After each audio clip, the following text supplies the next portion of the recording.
দেখুন প্রিয় বন্ধুরা, আমাদের চট্টগ্রাম বন্দরের ভিতরের অবস্থা দেখুন। বন্দরের ভিতরে ক্রেনের যে নিচের অংশটুকু কত বিশাল, এবং এই যে যাচ্ছে দেখুন, এই যে কন্টেনার আনার জন্য জাহাজ থেকে কন্টেনার নামানো হবে।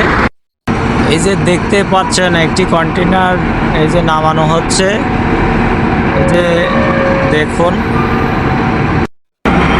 এই যে লাড়াচাড়া করছে, এই কিছুক্ষণেতে বসাবে। এখানে কন্টেনার লক লাগানো হয়েছে, এখন যে গাড়ির মাধ্যমে লোড দেওয়া হবে।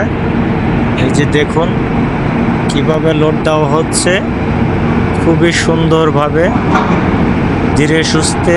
এবং হ্যাঁ, এই যে বসানো হয়েছে, ছায়া এখন ছেড়ে দিয়েছে, এই যে উপর দিকে চলে যাচ্ছে পরবর্তী আর একটা আনার জন্য।